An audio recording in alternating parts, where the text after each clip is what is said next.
Alright, this video is going to be an update on the motor for the 87. It's completely torn down, ready to be rebuilt, going over all the details of what we had to do. It's going to be essentially a brand new motor when we're done with it. Sorry the updates haven't been more consistent, but the chassis is painted, assembled, ready to be plumbed and wired. The interior is done. Essentially it's an issue of getting all the work done to put all the pieces together. It should come together fairly quickly. Sorry I'm not better with the videos. I'm a long-distance truck driver. I'm not around when all the work is happening. So what I can film, I do. And it won't be as often as I would like.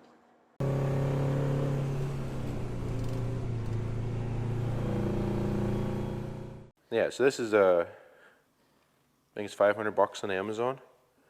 Ultrasonic cleaner. And it's cold now. But fill it with this evaporust and it'll make it 80 degrees no problem. You throw in, and I'm not sure if I have a picture of this from before. Oh, the scum all settled now. But this is the, someone's gonna say I'm gonna die young. So this is the center hub for where your dampener goes.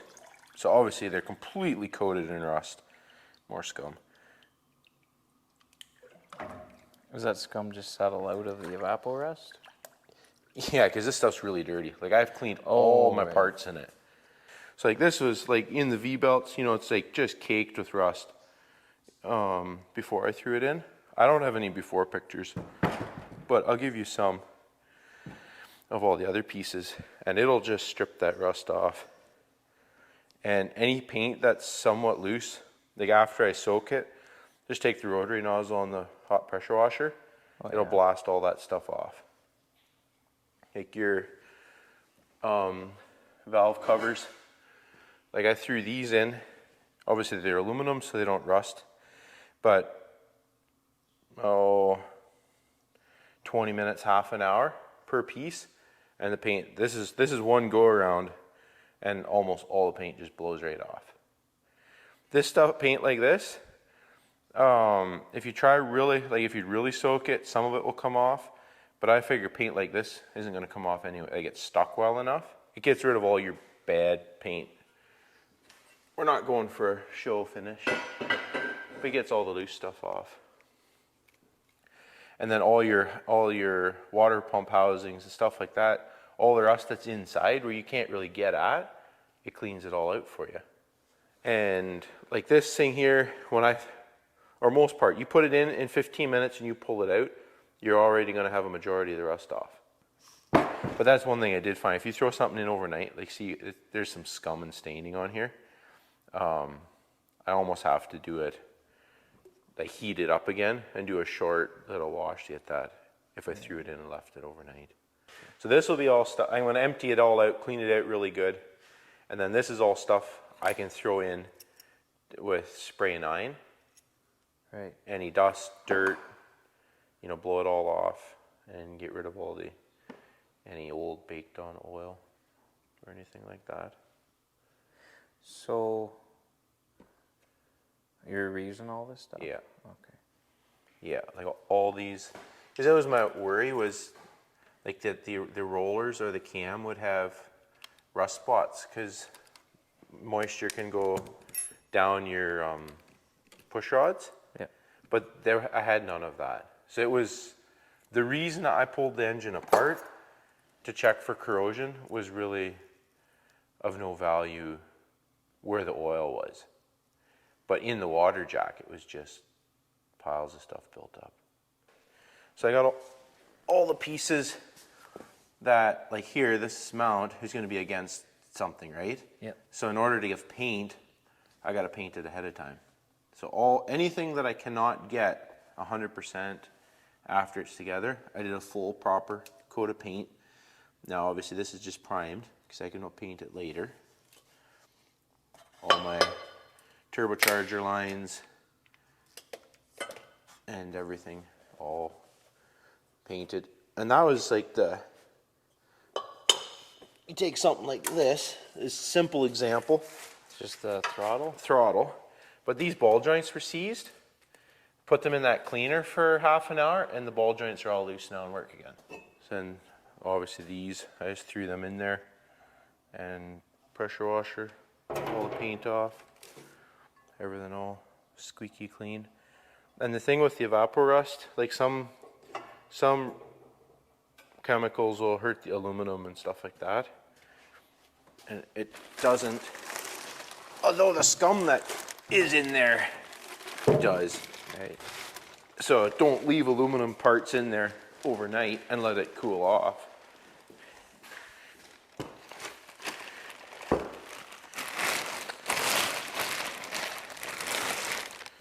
So I spray everything down with WD-40 and bag it so now it can't rust, and then I'll paint it after everything's assembled. What's the 2? Is that anything? It's casting numbers. No. Oh, okay. So this is your cast part number, and on the top of the pumps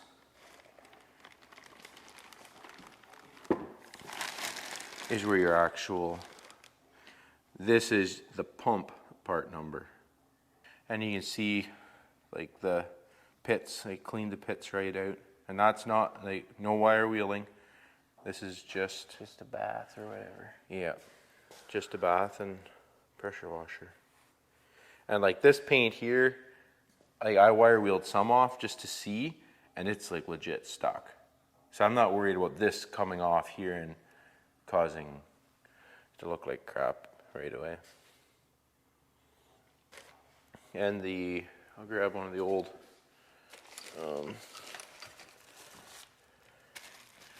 I need the bonnets off of these anyway, because I just bought pistons and barrels. So like the old nuts or the bonnets, they stick up through the pump and around the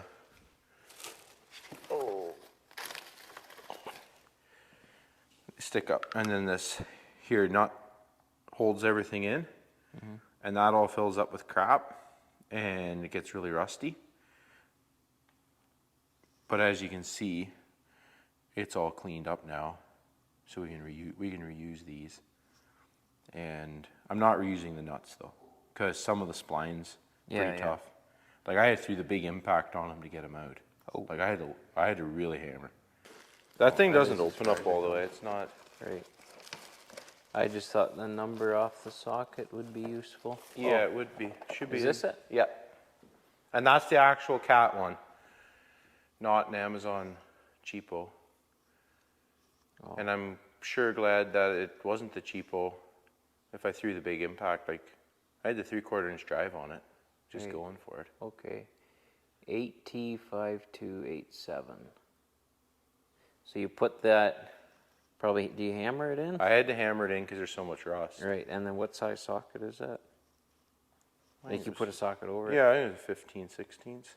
Looks right. Here. Yeah. 15/16. So I just got a new lift pump. I wouldn't have had to, but for the price of one, I figured I would. Yeah, might as well. And that's the thing, like you get an old diaphragm and it cracks, then be parked on the side of the road. Shut off solenoid I'm not going to worry about because you can just shut it off with the vice grips anyway. So if that fails, we'll change it later. And air fuel ratio control we'll rebuild.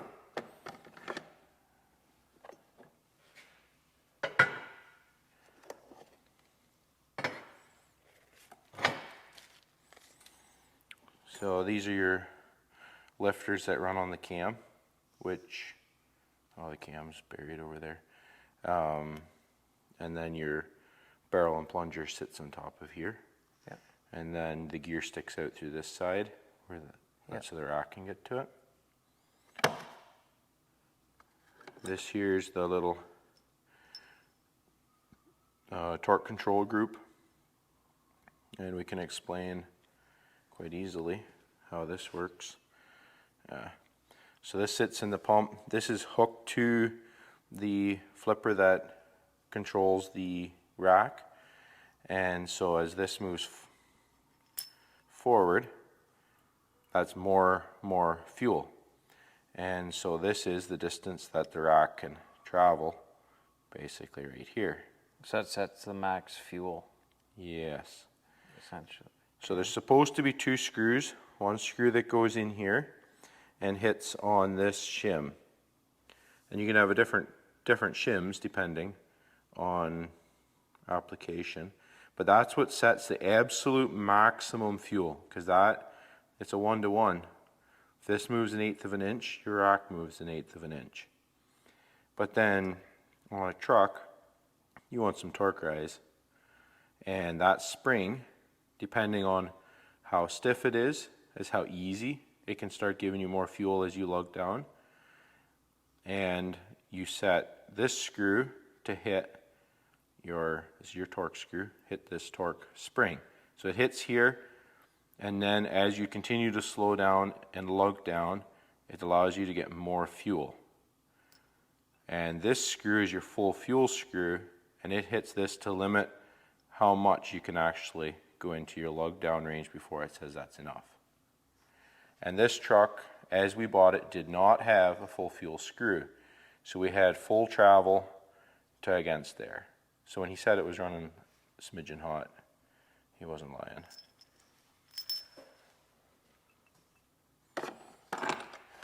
And this is governor stuff then, your flyweights. Yeah. And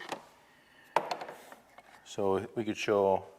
Is there any, like, are the flyweights worn at all, or is the housing? Yes, I'm trying to see if I can see here's the races. So this is the old style weights, and they have a narrow shoe here, and this is war. This runs on these here races, and in between the races there's a bearing. And you can see on here there's circular wear. Which means the race has been turning with the shaft instead of, yeah. Yes. And I haven't pulled this apart yet to look at the bearing. But anyhow, you can go into a later engine and get the updated races, which are about twice as big. It still uses the same bearing. And then you get the updated flyweights, which has a wide shoe on it, that the wide shoe with this race would be pointless. Right. You need both the wide races and the wide shoe. These are the same weights that's used in the timing advance as well. And if that shoe ever snapped off, your pump would blow apart. okay. So if you would have a shoe snap off, you would lose a quarter of your weight to not let you overspeed. Right. So then the engine would overspeed. Right. Yep. Which did happen. Like some guys did have that failure. And even though they fixed that, the bearing's the same bearing, so. Yes. But you want to use the bigger race. Yep. But it mounts to the same base. Like some people say, if you go with the updated shoe, you have to change this. It's the same part number. So things I noticed pulling the pump apart, these bearings were they had a rust spot, so what we ran it in the yard, these races actually did spin a little bit. So if we would have just carried on, we would have had a failure with our 2 thrust bearings for the cam. Right. The shaft here is what runs through the governor, and here's where if you had a tack that hooks to the pump. Like a manual, that would be the drive for the manual tack. Yeah. Like your older. And I got a different governor spring too, which I don't know 100% for sure. When you change these flyweights to the new flyweights, if you don't want to switch to the Do you want a stronger bearing? governor Or spring, stronger. like I don't know if the weight reaction is the same, but I switched to a later Right. or a governor spring that matched. Right, although that shoe shouldn't really change that much of the force because it's like at the center, not out at the end. Yes. Have you already done it? I've already did it, but it's very simple to do. Like any basic knowledge, you would be able to That's for the later style. Oh, okay. I still have to put these connectors through, Yeah. but I figured I'd leave it in case I break something. Yeah. Those That are I the don't break valve the cover. nose. Yeah. Yeah. And your later ones run the bullet style. Oh, okay. The valve cover. But anyone with some basic mechanical knowledge can very easily follow these instructions. I was surprised how well they had it laid out. The only struggle at all, in my opinion, was changing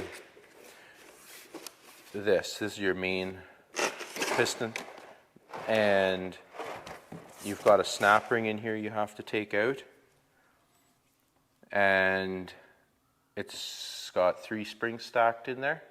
Oh. So it goes in really hard. So you want to get yourself a C-clamp that you can set it up and clamp this in a fairly controlled manner.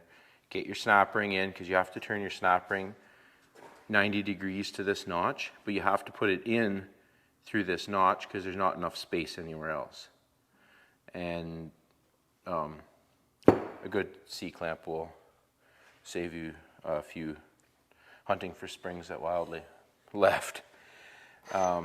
Same thing again here. Very glad that I just decided to do it. I found a couple broken springs, and all the O-rings were hard, like brittle. Got these from ADF, half price of Cat. These are the, Cat calls them the bushing, but that nut that holds your fuel pumps in. Right. Plunger and bonnets from them as well. It was 200 and a couple bucks versus, I think it was 600 at Cat. So you can change these a couple times. The reality is, from when these engines were new till today, this is pretty basic machining these days. So the things we found once we took it apart that made us glad we pulled it apart, it had all 6 counterbores done previously, and on number 6, right about here, there was actually a section of the block that was broken out. It was a radial crack.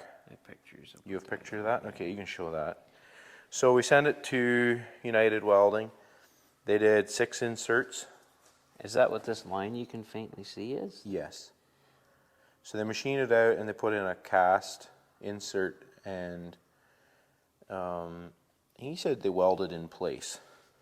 How far down does that insert go? You can So actually can see the it line right there. So I don't know if you can get that with the Okay. camera. So yeah, the obvious. It is fairly obvious. Yeah, the obvious line there. So it's like an extremely big counterbore ring, and then it's welded in and resurfaced. Yeah.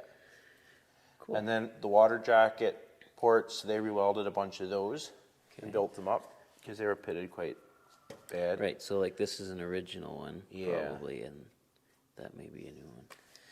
Right. And then also, did they down here? Yeah. So the bottom, we did the bottom inserts as well. That's gonna be a fun job. Yeah. Okay. But they were, well, Cats are known to get pitting in there. Like it's the same action as pits your liners. Yep. So that's a common thing. Then they also did a line bore, or the caps are a little loose. Cavitation, yeah. They did a full line bore on it as well while they were doing it. All right. But otherwise, we had no issues. And it was what, Magnaflex, whatever they call that. Yeah. Yeah, so they check it all for cracks first before they start. And then they tell you, hey, it's going to be $4,500. We have to do this, this, and this. And you say yes or no. If you tell them no, then you're simply out your $400 testing fee. Cool. And then the crank is polished. Yes, so I've got them to Magnaflux it as well, and then polish. They didn't have to do anything, so we're still running standard bearings. And then the cam, they also checked it and polished it. Right. No issues there. And like looking at them, they look good. We didn't expect anything. but it's a case of, you know, you could have a cracked crank, and if you're changing every piece, you may as well have it checked. And then they rebuilt the head, and I haven't had it out of the package to see what they all had to do. But It comes back with valves and injector cups, is that it? yes, say all my doodads. Well, that's You know how very, most, that is nice. yeah, you know how most guys do is slobber that all yellow like the engine? Yeah. We're doing everything that's supposed to be black, black. Right. Found one bad injector line, actually. I mean, it wasn't leaking, but it's got some pretty good notches in it. I don't know what happened. Right. But, so I ordered a new line. This is that little fella. That is at the back of the head. So this would vent up into your rad, so that you'd always get some circulation through your rad okay. before the thermostat opens. So it's a bypass, basically. Yes, and also to your air compressor comes out of there. Oh, your air compressor's cooled Always through hope that. to, yeah. Oh, So that's, this, yeah, that this makes is your sense. line that goes to your air Yeah. compressor, right? Yeah. New dampener from IPD. All right. I still haven't unpackaged the cam, but it looked mint. Like back to again I was worried about, you know, having a rust spot or some pitting wherever the roller sat. We couldn't even tell where the roller had sat. Good. So it's mint that way. And then I sent the rods down as well. Had them rebush all the rods, and they checked the caps. Yeah, I'm not sure if he had to do anything. The cap, I think he did. Well, I mean, they obviously yeah. honed them up, but Yeah. Okay. I think there was $175 a rod, so it's not major savings necessarily. And then, of course, anything you didn't take apart comes back in a bag, so you better know where it goes. Not that it's rocket science or anything. So the rebuild kit's at your place. It's in the back of the truck, but Oh. I haven't opened it. Okay. Are you bringing it in? Yeah, I thought maybe we'd set it back where I got the oil pan. The only kicker I have going on right now that has me a little puzzled is this spring. Yeah. I can't, for the life of me, remember where this spring came from. Did it come out of the timing advance when I rebuilt it? Don't think so. Did it come out of the oil pump when I redid it? No, because the spring is in there. So, currently slightly baffled. So here's the updated flyweight with it's maybe a third wider shoe, and the part number 1198699. And that's completely different because the old ones are 7W. Yeah, it's a totally different number. Yeah. And then here's the big races that Oh, wow. this runs on. It's way bigger.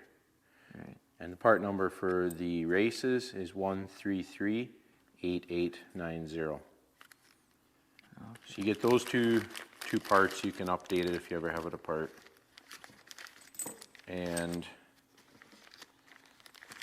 in the timing advance, one thing in there is if you have it apart, just pop the timing advance apart and check where these flyweights run on the race in there. The race doesn't turn, so it actually can wear grooves into the race and wear right through.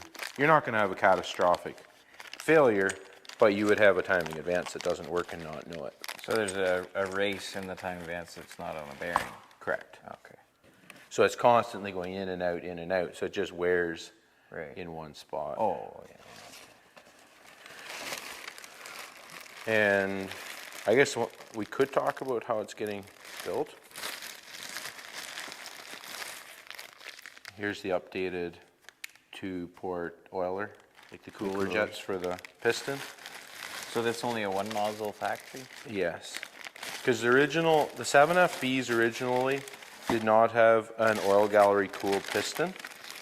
And if you're going to start turning things up and you're going to melt your pistons down, Yeah.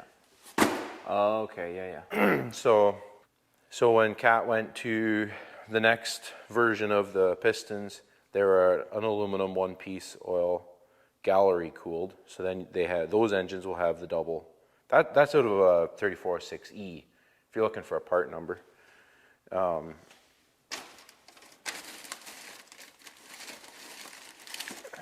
know where it went. If somebody really wants to know.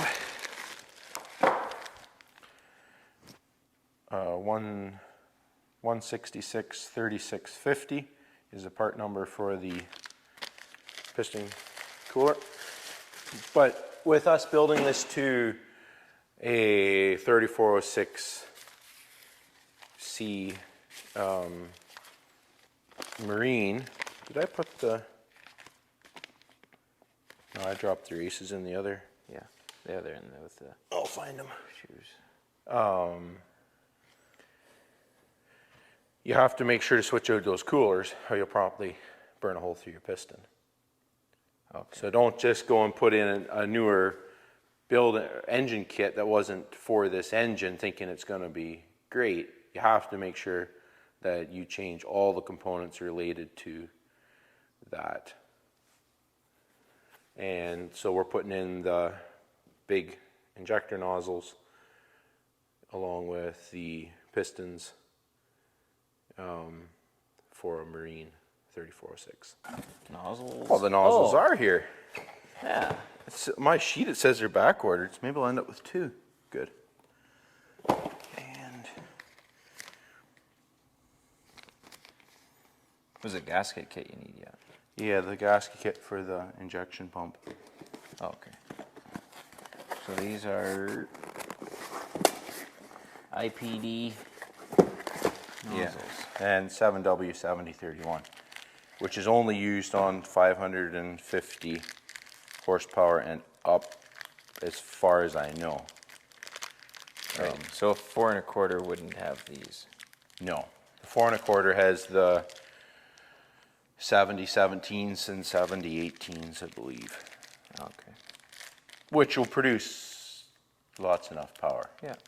These are technically a higher pressure, and some people would say you can't run high pressure nozzles with the old pump, which is a low pressure pump. Right. But people do it quite effectively as well. So. Right. So the fact that people are doing it isn't stopping them from saying you can't.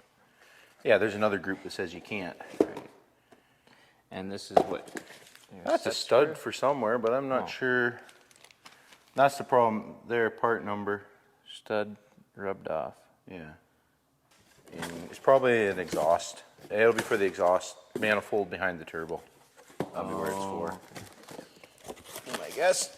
Right, so they just kind of throw the kits together every which way. Yeah, so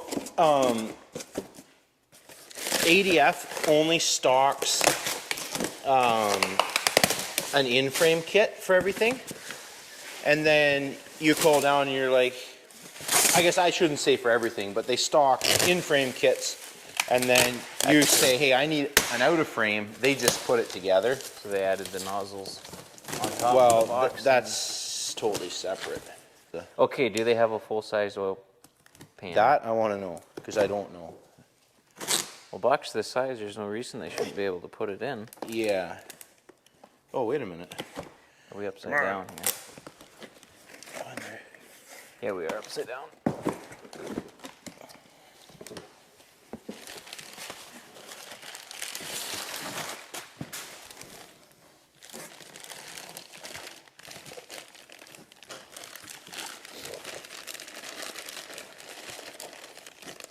So those are... Well, that is... So whatever. This is front cover. So, yeah. I should maybe pile these boxes out so we don't Sure. bend those other ones, because they are apt to I don't want to bend these, get a kink in them, because this is the gasket that tends to leak. Oh, okay. This is a no. The front cut. Well, the front cover around what is that? A shaft? No, this is the main oil gallery that goes through Okay. the engine. Yeah, this is on the front. On the rear. See, that's his front lower. Yeah. On the rear one, the same location on the rear Yeah. is a common leak. Okay. So what? Oh, they do that to keep that from kinking. Yeah. But is this? There's another gasket. Well, I'm assuming your head gasket is Yeah. down here. But I'm not sure. Like that looks to me like it's part of the front structure. Going by the shape of it. We don't have It a doesn't say. label on that one. There's no book that comes with it either. Well, maybe there is, just not in this. Okay. And that's what I'm wondering. I wonder. Well, I guess other than our uncles, this is the first time not buying cat parts, so Right. I'm not sure what. And I never looked. Man, All your grommets. I never looked at his, so I don't know what kind of how his gasket material. No, but that was only the head gasket he would have needed. So I don't know. And That's the front cover. front, Again. there's the rear. Manifold. Yeah. So do they not have inserts for the manifold? Because like the E, it has like a Yeah. tin. No.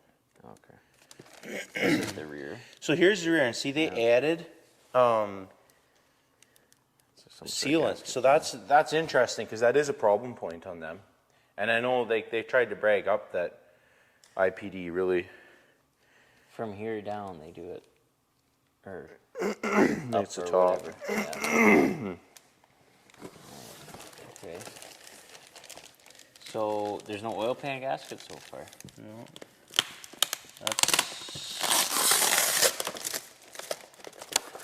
It is a one piece. Yep.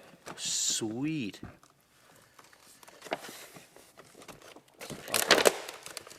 That sure will make life better. Yeah. We might have one that doesn't leak. I'm actually somewhat impressed that they add sealant. It's not just cheap paper Is that your gasket. timing cover gasket? Or what is Yeah. that? Yeah. Yeah, this is Front cover. So front, that's- and then this here is because there's a stiffener plate on this one. So then this is for the Okay. stiffener plate. Yes.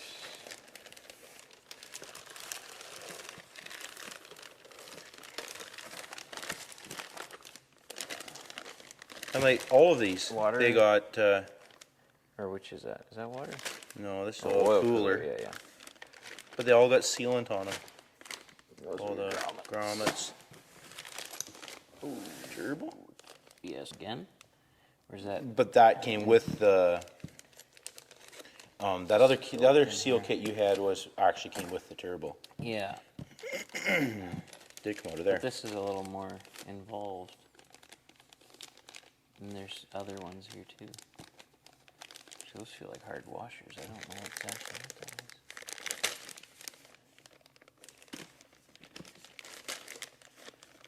I couldn't tell you. The one thing I had wondered if it would come with is the O-rings for Well, put this back. oh, there we go. That's the upper. Oh, there's the water Yeah. pump. And then fuel. Oh, it's actually comes with a bearing even For which is that? for the water pump. Oh, okay. Oh, that's too bad mine was cracked. And then fuel. What? That looks like the.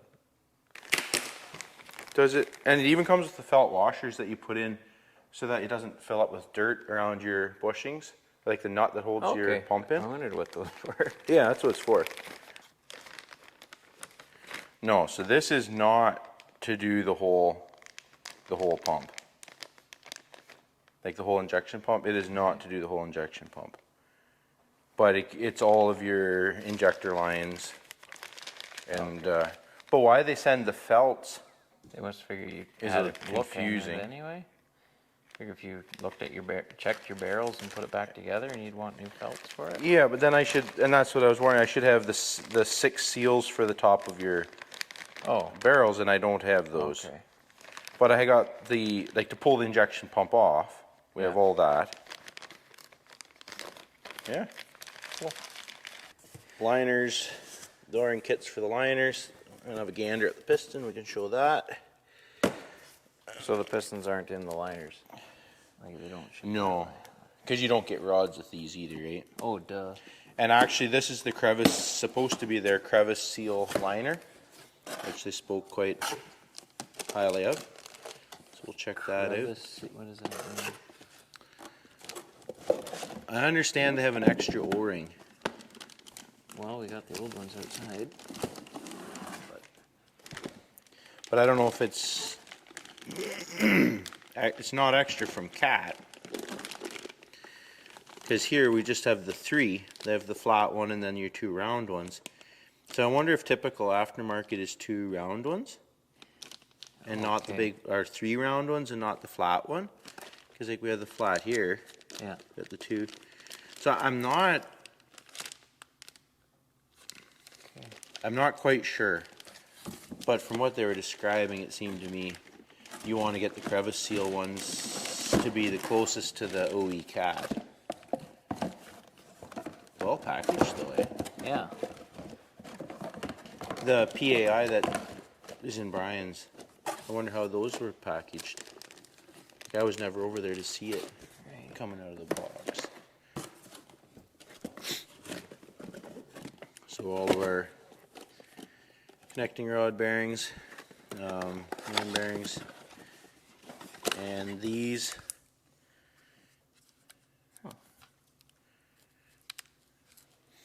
They said grooved, and I wonder what that, if that's this groove here to try and help bring oil down. This is something else they were bragging about. Well, that's not typical. Like you could see the old caps. Yeah, no, this is added, so that must be what they're doing. Why is there so many? It's all your main bearings. 6? 87? 7, yeah. Oh yeah. Duh. That would be connecting rods.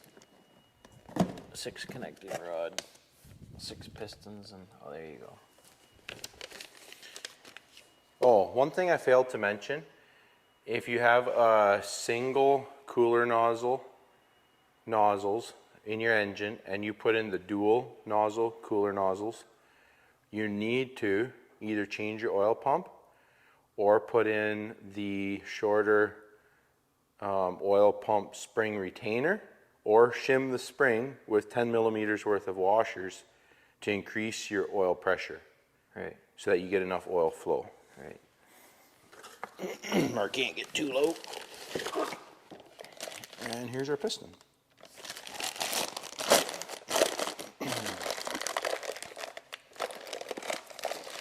And this is where we can show oil galley cooled versus non.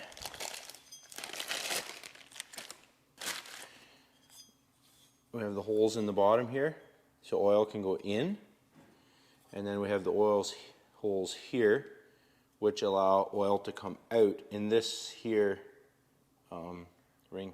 And then it drains down the side here. Or Like it could run across and run down the. because this is where your oil ring is. Yes, because with a single nozzle design, it just basically sprays oil against the bottom of your piston. Yeah. And see here, there's holes too for oil to come in. Yeah. But this allows you to have oil that goes up through, inside, and back out, and cool the piston internally. How? So it doesn't have those. We don't have those holes to cool. I see. And it doesn't have those either. Right. It doesn't have the holes. Yeah. Not. Well, there might be underneath here, but it won't have these notches. there's 2. Yeah, they have these 2 holes, but not that. But I'm like, see, you can see there's. Yeah. notches, and that one doesn't have notches. That must be for added drainage, just from the added oil flow or something. Could be, yeah. But one thing I'm just noticing now, there's no piston pins, no wrist pins. So I need my wrist pins. I looked at pictures, and I thought they came with wrist pins. Well, I don't know where they would be. I don't either. They're not in the connecting rod bearing. Is that? No, they wouldn't be in there, would they? No. Well, I better go bring all my. Yeah, you can see the holes do go through, but they're a fair bit smaller. Okay. And then, just to satisfy my own curiosity, someone was trying to say how the bowls are way different. They're not. Because guys are going on about, oh, the bowls are different, you're going to have to run different injectors, yada yada, whatever. And it's like, if you go in cis, then, and cross-reference different pistons, like you look up a piston where used, then you go through those, yeah, and you can figure out what injectors they used and everything. And a lot of what people say online about what Cat did or did not do is a malarkey. So the original 3406Bs, later in marine, it's the same crank, the same cam, and all the people think it's the cranks have changed. They only did in some of the C's on truck. So your on-road stuff matters, but all your late 90s and 2000s mechanicals run that old crank with the narrow rod bearings. I shouldn't say all, but like a majority.